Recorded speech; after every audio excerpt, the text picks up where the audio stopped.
Friends, welcome to my YouTube channel GS classes में आपका स्वागत है। फ्रेंड्स, आज हम अपने इस वीडियो में TGT PGT sociology practice set number 59 को सॉल्व करेंगे। ये प्रैक्टिस सेट बिल्कुल ही सिलेबस के अकॉर्डिंग तैयार किया गया है, जिसमें हमने पिछले 15 से 20 सालों में पूछे गए एग्जाम, चाहे वह टीजीटी हो या पीजीटी, असिस्टेंट प्रोफेसर हो या यूजीसी, नेट जेआरएफ आदि एग्जाम में पूछे गए क्वेश्चंस को इस वीडियो में शामिल किया गया है।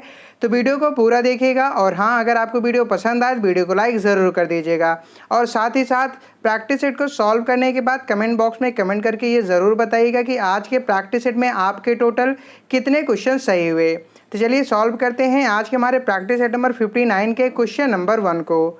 आज का हमारा क्वेश्चन नंबर 1 है, निम्नलिखित में से कौन सा एक परिवर्तन संवर्धक आंदोलन नहीं है।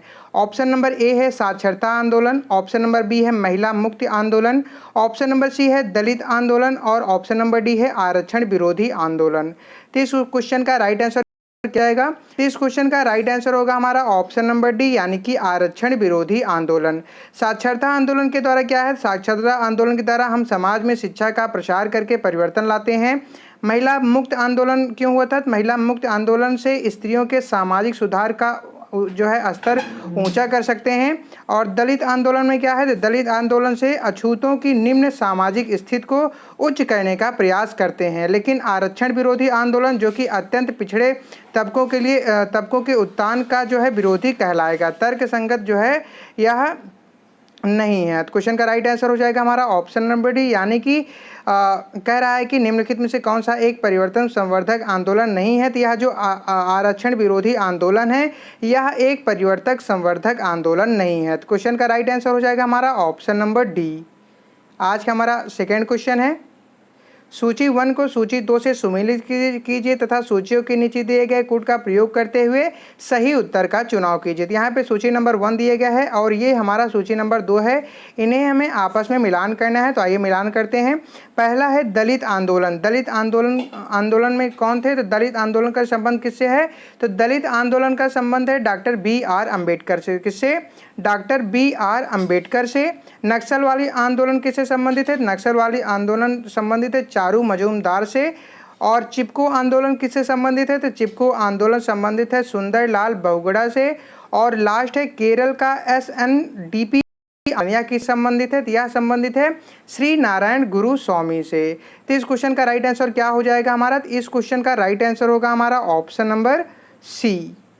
आज का हमारा अगला प्रश्न है, सूची 1 को सूची 2 से सुमेलित कीजिए तथा सूचियों के नीचे दिए गए कूट का प्रयोग करते हुए सही उत्तर का चुनाव कीजिए। तो यहाँ पे सूची नंबर 1 दिया गया है और ये हमारा सूची नंबर 2 दिया गया है। सूची नंबर 1 में जो है सिद्धांत या संकल्पना का नाम दिया गया है और इन सिद्धांत या संकल्पना के विचारक कौन थे, इनका नाम सूची नंबर 2 में दिया गया है। तो इन्हें हमें आपस में मिलान करना है। तो आइए मिलान करते हैं। पहला है सावकाश वर्ग सिद्धांत। यह किसने दिया था? सावकाश वर्ग सिद्धांत दिया था वेवलन ने। किसने दिया था? यह जो है वेवलन ने दिया था। सम्राट का परिचालन सिद्धांत किसने दिया था? यह दिया था पैरेटो ने। किसने दिया था? यह पैरेटो ने दिया था। अनुकूलित संस्कृत सिद्धांत किसने दिया था? यह दिया था आर्कबर्न ने। और योग्यतम की उत्तरजीविता सिद्धांत किसने दिया था? यह दिया था डार्विन ने।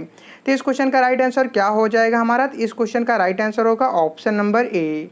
आज का हमारा अगला प्रश्न है, सामाजिक आंदोलन को परिभाषित किया जा सकता है। तो टोटल यहाँ पे कितने कुछ पॉइंट दिए गए हैं। पहला पॉइंट है कुछ संगठनों के सदस्यों द्वारा की जाने वाली क्रिया के रूप में। पॉइंट नंबर 2 है उस आमूल सामाजिक परिवर्तन के रूप में जिसे लाने के लिए निश्चित उद्देश्यों वाले व्यक्ति संगठित प्रयास करते हैं। पॉइंट नंबर 3 है कुछ निश्चित लक्ष्यों के साथ परिवर्तनों को रोकने अथवा बढ़ावा देने के लिए की गई सामूहिक क्रिया के रूप में। और पॉइंट नंबर 4 है हमारा सरल से जटिल विन्यासों की परिवर्तन की विकास प्रक्रिया के रूप में। और पॉइंट नंबर 5 है परिवर्तन की विसरण प्रक्रिया के रूप में। क्वेश्चन कह रहा है कि नीचे दिए गए कूट का प्रयोग कर सही उत्तर का चुनाव कीजिए। तो इस क्वेश्चन का राइट आंसर क्या हो जाएगा हमारा? तो इस क्वेश्चन का राइट आंसर होगा हमारा ऑप्शन नंबर ए, यानी कि 2 और 3। कौन सा? 2 और 3, यानी कि उस आमूल सामाजिक परिवर्तन के रूप में जिसे लाने के लिए निश्चित उद्देश्यों वाले व्यक्ति संगठित होकर प्रयास करते हैं और कुछ निश्चित लक्ष्यों के साथ परिवर्तनों को रोकने अथवा बढ़ावा देने के लिए की गई सामूहिक क्रिया के रूप में। तो इस क्वेश्चन का राइट आंसर होगा हमारा ऑप्शन नंबर ए। ठीक है। आज का हमारा अगला प्रश्न है, P.A. सोरोकिन ने सामाजिक परिवर्तन के अपने चक्री सिद्धांत में किन 3 बृहद प्रकार एक के बाद एक आने वाली संस्कृतियों को विश्लेषण किया है? ऑप्शन नंबर ए है चिंतनात्मक, नैमित्तिक एवं नैतिक। ऑप्शन नंबर बी है चिंतनात्मक, आदर्शवादी एवं चेतनात्मक। ऑप्शन नंबर सी है आदर्शवादी, आचार एवं चेतनात्मक। और ऑप्शन नंबर डी है आदर्शवादी, नैतिक एवं आधुनिक। तो इस क्वेश्चन का राइट आंसर क्या हो जाएगा हमारा?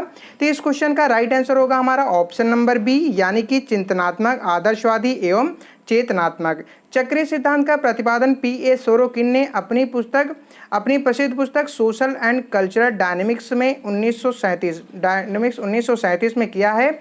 सोरोकिन ने ऐतिहासिक तत्वों का सहारा लेकर संस्कृत के 3 प्रकार या अवस्थाओं का उल्लेख किया है। प्रथम विचारात्मक संस्कृत, जिसमें आध्यात्मिक या अलौकिक तत्वों की प्रधानता रही है। दूसरा इंद्रियात्मक संस्कृत, जिसमें भौतिक मूल्य महत्वपूर्ण होते हैं, यह भौतिक सुख, समृद्धि व शारीरिक आराम को महत्व देती है। तीसरा है आदर्शात्मक संस्कृत, जिसमें पहले की दोनों संस्कृतियों की विशेषताएं पाई जाती हैं। तो इस वजह से इस क्वेश्चन का राइट आंसर होगा ऑप्शन नंबर बी। आज का हमारा अगला प्रश्न है, निम्न में से कौन सा एक लघु परंपरा का अंग नहीं है? ऑप्शन नंबर ए है लोक कथा, ऑप्शन नंबर बी है दंत कथा, ऑप्शन नंबर सी है रामायण और ऑप्शन नंबर डी है विवाह गीत। तो इस क्वेश्चन का राइट आंसर क्या हो जाएगा? तो इस क्वेश्चन का राइट आंसर होगा हमारा ऑप्शन नंबर सी, यानी कि रामायण। रामायण बृहद परंपरा का अंग है। लघु परंपरा से तात्पर्य ऐसे विचारों से है जिनका उद्गम गाँव यानी कि स्थानीय संस्कृति में होता है। इस प्रकार की परंपरा का विकास ग्रामीण समुदायों में रहने वाले अप्रबुद्ध एवं सामान्य जनों के बीच स्वतः होता है। मध्य परंपरा की भांति लघु परंपरा के परिष्करण करने वाले तथा सजाने संवारने का कोई संचेतन प्रयास नहीं किया और ना ही इसकी अधिक छानबीन की जाती है। इसे लोक परंपरा के नाम से भी जाना जाता है। तो इस क्वेश्चन का राइट आंसर होगा हमारा ऑप्शन नंबर सी। आज का हमारा अगला प्रश्न है, निम्नलिखित में से कौन सा एक कारण आधुनिकीकरण से नकारात्मक रूप से सह संबंधित है? ऑप्शन नंबर ए है उपलब्धि अभिप्रेरण, ऑप्शन नंबर बी है विश्ववाद, ऑप्शन नंबर सी है तदनुभूति और ऑप्शन नंबर डी है कट्टर धर्मिता। तो इस क्वेश्चन का राइट आंसर क्या हो जाएगा हमारा? तो इस क्वेश्चन का राइट आंसर होगा हमारा ऑप्शन नंबर डी, यानी कि कट्टर धर्मिता। परिवर्तन की एक विशिष्ट प्रक्रिया के रूप में आधुनिकीकरण एक विशिष्ट वांछित प्रकार की तकनीक तथा उससे संबंधित सामाजिक संरचना, मूल्य व्यवस्था, प्रेरणाओं तथा आदर्श नियमाचारों का एक पुंज है जो पारंपरिक से भिन्न होता है। इसकी मूल आत्म तार्किकता, वैज्ञानिक भावना तथा परिष्कृत तकनीक से जुड़ी रहती है। तो इस वजह से इस क्वेश्चन का राइट आंसर होगा हमारा ऑप्शन नंबर डी।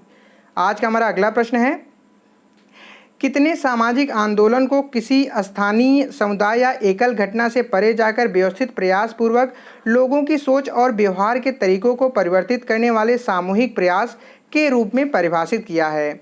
किसने किया है? तो ऑप्शन नंबर ए है सी वैंडेल किंग ने, ऑप्शन नंबर बी है रॉबर्ट एस ने, ऑप्शन नंबर सी है N.J. स्मेल्सर ने और ऑप्शन नंबर डी है एंथोनी वैलस ने। तो इस क्वेश्चन का राइट आंसर क्या होगा हमारा? तो इस क्वेश्चन का राइट आंसर हो जाएगा हमारा ऑप्शन नंबर ए, यानी कि सी वैंडेल किंग ने।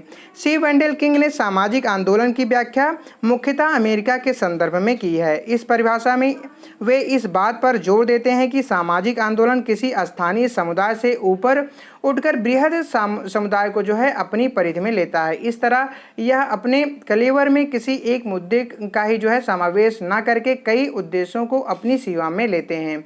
वे लिखते हैं कि सामाजिक आंदोलन वस्तुतः एक समूह का प्रयास है जिसका सरोकार स्थानीय समुदाय के बाहर तक होता है और जो सामाजिक संबंधों से जुड़े हुए विचारों और व्यवहारों में परिवर्तन लाना चाहता है। तो इस क्वेश्चन का राइट आंसर होगा हमारा ऑप्शन नंबर ए। आज का हमारा अगला प्रश्न है, निम्नलिखित कथनों पर विचार कीजिए। यहाँ पे 2 कथन दिए गए हैं, पहले को कथन ए से और दूसरे को उसके कारण आर से दर्शाया गया है। कथन ए कह रहा है कि उत्पादन प्रौद्योगिकी के अत्यंत आधुनिक रूप में स्वचालन ने अनेक समाजशास्त्रियों की रुचि को आकर्षित किया है और इसका कारण दिया गया है कि स्वचालन श्रमिक वर्ग के अंतर्गत तथा श्रमिक वर्ग के शेष समाज के साथ संबंधों दोनों में महत्वपूर्ण परिवर्तन उत्पन्न करता है। क्वेश्चन क्या कह रहा है? क्वेश्चन कह रहा है कि नीचे दिए गए कूट का प्रयोग करते हुए सही उत्तर का चुनाव कीजिए। तो इस क्वेश्चन का राइट आंसर हो जाएगा हमारा ऑप्शन नंबर ए, यानी कि कथन ए और कारण आर दोनों सही हैं और साथ ही साथ कारण आर यह कथन ए की सही व्याख्या कर रहा है। यानी कि आप ऐसा कह सकते हैं कि उत्पादन प्रौद्योगिकी के अत्यंत आधुनिक रूप से स्वचालन ने अनेक समाजशास्त्रियों की रुचि को आकर्षित किया है, क्योंकि स्वचालन श्रमिक वर्ग के अंतर्गत तथा श्रमिक वर्ग के शेष समाज के साथ संबंध दोनों में महत्वपूर्ण परिवर्तन उत्पन्न करता है। अतः ए और आर दोनों सही हैं और साथ ही साथ आर ए का सही स्पष्टीकरण कर रहा है। क्वेश्चन का राइट आंसर होगा हमारा ऑप्शन नंबर ए। आज का हमारा अगला प्रश्न है, निम्नलिखित कथनों पर विचार कीजिए। यहाँ पे दो कथन दिए गए हैं, पहले को कथन ए से और दूसरे को उसके कारण आर से दर्शाया गया है। कथन ए कह रहा है कि सामाजिक आंदोलन एक सामूहिक प्रयास होता है सोच में, बर्ताव में एवं सामाजिक रिश्तों में परिवर्तन लाने का, और इसका कारण दिया गया है कि एम के गांधी द्वारा 1917 में चंपारण में सर्वप्रथम संगठित किसान आंदोलन का लक्ष्य एक नई जीवन व्यवस्था स्थापित करना था। क्वेश्चन क्या कह रहा है? क्वेश्चन कह रहा है कि नीचे दिए गए कूट का प्रयोग करते हुए सही उत्तर का चुनाव कीजिए। तो इस क्वेश्चन का राइट आंसर क्या होगा? तो इस क्वेश्चन का राइट आंसर होगा हमारा ऑप्शन नंबर सी, यानी कि कथन ए सही है। कथन ए सही है, परंतु इसका जो कारण आर दिया गया है यह हमारा गलत है। यानी कि आप ऐसा कह सकते हैं कि संगठित किसान आंदोलन का लक्ष्य कृषकों को जो है तिनिकठिया पद्धति से उबारना था, ना कि जीवन पद्धति में परिवर्तन। सामाजिक आंदोलन का उद्देश्य समाज अथवा में कोई आंशिक अथवा पूर्ण परिवर्तन लाना अथवा परिवर्तन का विरोध करना होता है। सामाजिक आंदोलन का उद्देश्य सामाजिक, धार्मिक, आर्थिक व राजनीतिक क्षेत्रों में आंशिक अथवा आमूल-चूल परिवर्तन लाना हो सकता है। इस वजह से कथन ए जो है सही है, परंतु इसका जो कारण दिया गया है आर, यह गलत है। आज का हमारा अगला प्रश्न है, निम्नलिखित कथनों पर विचार कीजिए। यहाँ पे दो कथन दिए गए हैं, पहले को कथन ए से और दूसरे को उसके कारण आर से दर्शाया गया है। कथन ए कह रहा है कि मनुष्य नई तकनीकों को बना सकते हैं, विकसित कर सकते हैं एवं अपना सकते हैं, और वे नई तकनीक के बदले में नई प्रौद्योगिक, वैचारिक अथवा संगठनात्मक अनुकूल की समस्याओं को पैदा कर सकते हैं, और इसका कारण दिया गया है कि तदाब कोई तकनीक सामाजिक परिवर्तन को सक्रिय करने का बल नहीं रखती है। क्वेश्चन क्या कह रहा है? क्वेश्चन कह रहा है कि नीचे दिए गए कूटों का प्रयोग कर सही उत्तर का चुनाव कीजिए। तो इस क्वेश्चन का राइट आंसर क्या हो जाएगा हमारा?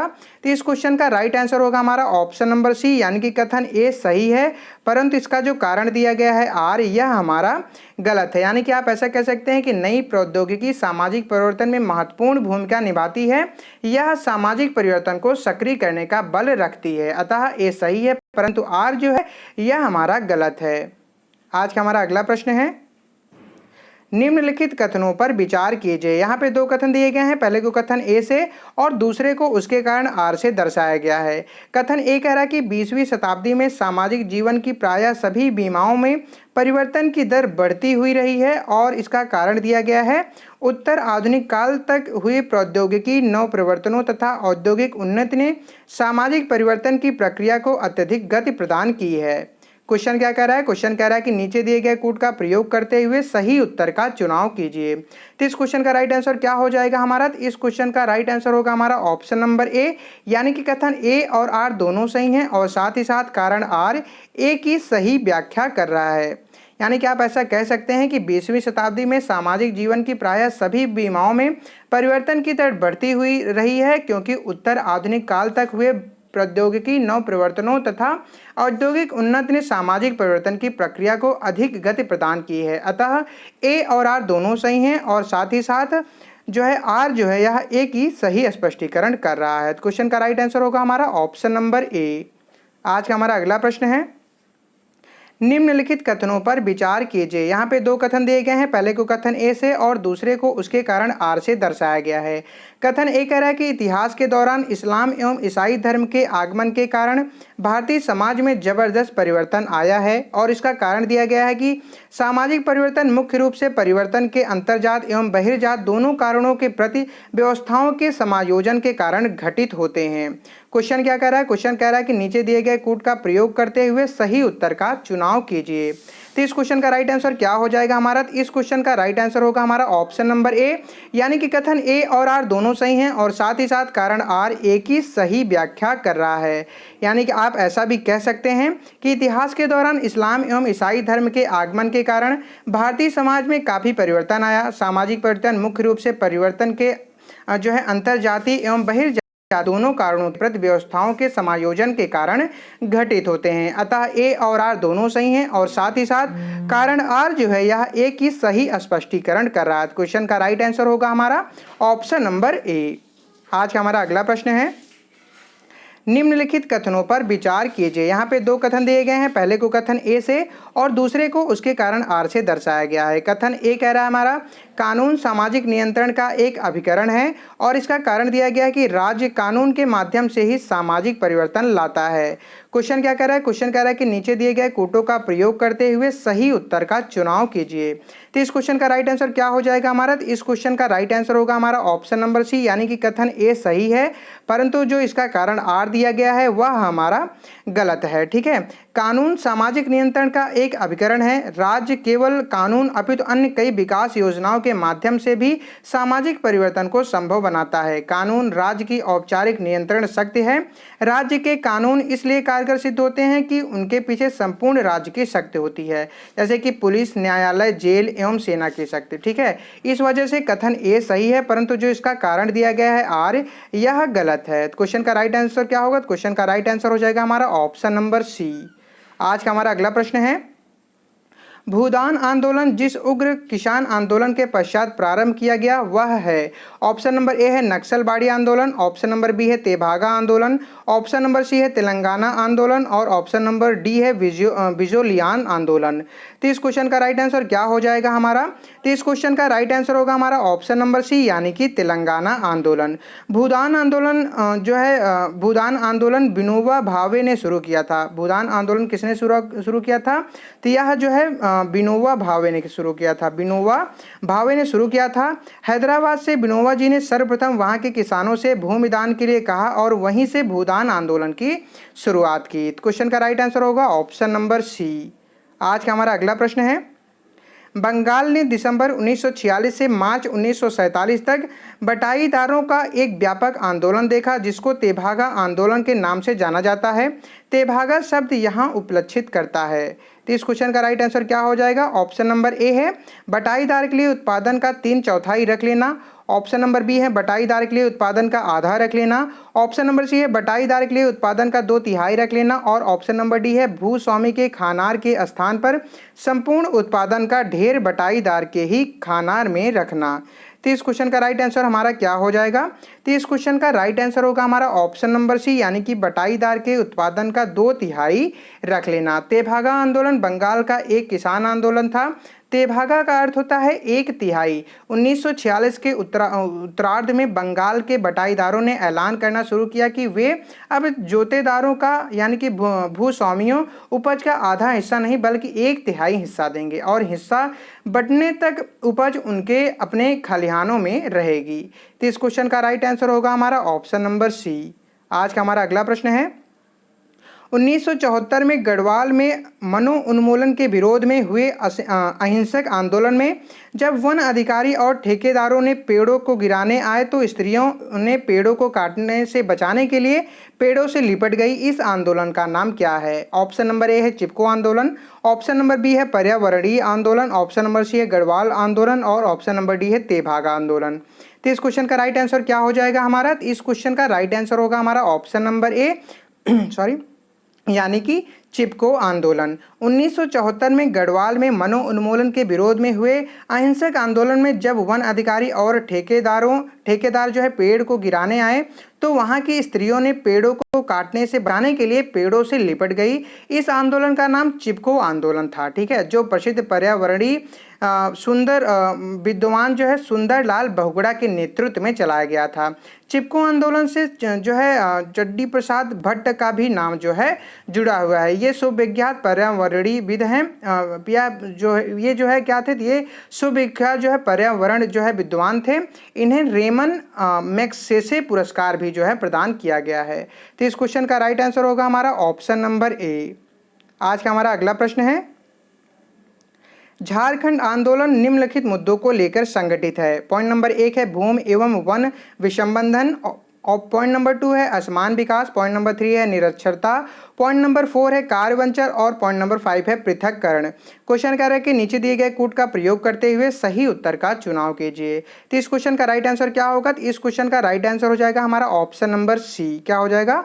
ऑप्शन नंबर सी, यानी कि 1, 2 और 4 भूमि एवं वन विषमबंधन, असमान विकास और कार्यवंचन। 1 नवंबर 2000 को 1 नवंबर 2000 को 1 नवंबर 2000 को झारखंड बिहार से पृथक होकर भारत का 26वां राज्य बन गया। झारखंड आंदोलन भूमि एवं वन विषमबंधन, असमान विकास तथा कार्यवंचन के मुद्दों को लेकर जो है संगठित है। क्वेश्चन का राइट आंसर होगा ऑप्शन नंबर सी। आज का हमारा अगला प्रश्न है, प्राचीन नगरीय विकास के निम्नलिखित स्थलों को उनके कालानुक्रम के अनुसार लगाइए। पॉइंट नंबर 1 है सिंधु घाटी, पॉइंट नंबर 2 है टिग्रिस और यूफ्रेटिस घाटी, पॉइंट नंबर 3 है पीत नदी घाटी और पॉइंट नंबर 4 है नील घाटी। तो क्वेश्चन कह रहा है कि नीचे दिए गए कूट का प्रयोग करते हुए सही उत्तर का चुनाव कीजिए। तो इस क्वेश्चन का राइट आंसर क्या हो जाएगा? तो इस क्वेश्चन का राइट आंसर होगा हमारा ऑप्शन नंबर ए। क्या होगा? Option number A. प्राचीन नगरीय विकास के स्थलों का कालानुक्रम निम्न प्रकार है। पहले नंबर पे आता है टिग्रिस और यूफ्रेटिस घाटी। दूसरे नंबर पे आता है हमारा जो है नील घाटी। दूसरे नंबर पे आता है नील घाटी। तीसरे नंबर पे आता है सिंधु घाटी और चौथे पॉइंट पे आता है हमारा पीत नदी घाटी। तो इस क्वेश्चन का राइट आंसर हो जाएगा ऑप्शन नंबर ए। आज का हमारा अगला प्रश्न है, पशु समाज की तुलना में निम्नलिखित में से कौन सी मानव समाज की जो सुस्पष्ट विशेषता है? ऑप्शन नंबर ए है अंतःक्रिया, ऑप्शन नंबर बी है संस्कृति, ऑप्शन नंबर सी है क्षेत्र और ऑप्शन नंबर डी है सामूहिक जीवन। तो इस क्वेश्चन का राइट आंसर क्या हो जाएगा हमारा? इस क्वेश्चन का राइट आंसर होगा ऑप्शन नंबर बी, यानी कि संस्कृति। संस्कृति ही मानव की प्रकृति और व्यक्तित्व के निर्माण में योगदान देती है या योग देती है। संस्कृति के कारण ही मानव पशुओं से श्रेष्ठ माना जाता है। संस्कृति के आधार पर ही मानव की प्रगति का मूल्यांकन किया जाता है। संस्कृति ही मानव को मानव बनाती है। पशु समाज के पास कोई संस्कृति नहीं पाई जाती है। तो इस वजह से हमारे इस क्वेश्चन का राइट आंसर होगा ऑप्शन नंबर बी। आज का हमारा अगला प्रश्न है, फ्रेंड्स यह क्वेश्चन आप लोगों से पिछले प्रैक्टिस सेट में पूछा गया था, जिसका कईयों ने सही उत्तर दिया है। तो आइए देखते हैं इस क्वेश्चन का राइट आंसर क्या होगा। क्वेश्चन है हमारा, विश्व के अनेक समाजों में पुरुष प्रभुत्व के प्रतिमान सम्मिलित होते हैं। ऑप्शन नंबर ए है मूल्यों द्वारा, ऑप्शन नंबर बी है जनरीतियों द्वारा, ऑप्शन नंबर सी है रूढ़ियों द्वारा और ऑप्शन नंबर डी है हमारा संस्वीकृत द्वारा। तो इस क्वेश्चन का राइट आंसर क्या हो जाएगा? तो इस क्वेश्चन का राइट आंसर होगा हमारा ऑप्शन नंबर ए मूल्यों के द्वारा। ठीक है, मूल्य के सांस्कृतिक अथवा व्यक्तिगत धारणाएं एवं आदर्श हैं जिनके द्वारा वस्तुओं और घटनाओं की एक दूसरे के साथ तुलना की जाती है। ये वे कसौटियों और व्यवहार के पैमाने हैं जिनके आधार पर अच्छे बुरे, वांछित अवांछित, सही गलत, करणीय और अकरणीय का निर्णय किया जाता है। तो क्वेश्चन का राइट आंसर हो जाएगा ऑप्शन नंबर ए। आज का हमारा लास्ट प्रश्न है, फ्रेंड जैसा कि आपको पता है कि हमारे लास्ट क्वेश्चन आप लोगों के लिए छोड़ दिए जाते हैं, यानी कि इस क्वेश्चन का आंसर आपको कमेंट बॉक्स में कमेंट करके बताना है कि इस क्वेश्चन का राइट आंसर क्या होगा। फ्रेंड्स उम्मीद करता हूं कि आपको वीडियो पसंद आया होगा। अगर आपको वीडियो पसंद आया है तो आप वीडियो को लाइक कर दें, और अगर आपको वीडियो पसंद नहीं आया है तो आप वीडियो को डिसलाइक कर दें। और आपने वीडियो को डिसलाइक क्यों किया है इसको कमेंट बॉक्स में कमेंट करके जरूर बताएं। जिससे क्या होगा कि हम अपने नेक्स्ट वीडियो में आपके कमेंट को जरूर कंसीडर करेंगे। और साथ ही साथ यह भी जरूर बताइएगा कि आज के प्रैक्टिस सेट में आपके टोटल कितने क्वेश्चन सही हुए। फ्रेंड्स उम्मीद करता हूँ कि आपको वीडियो पसंद आया होगा। ठीक है, तो चलिए आप मिलते हैं हम आपसे अपने नेक्स्ट वीडियो में। तब तक के लिए जय हिंद, वंदे मातरम।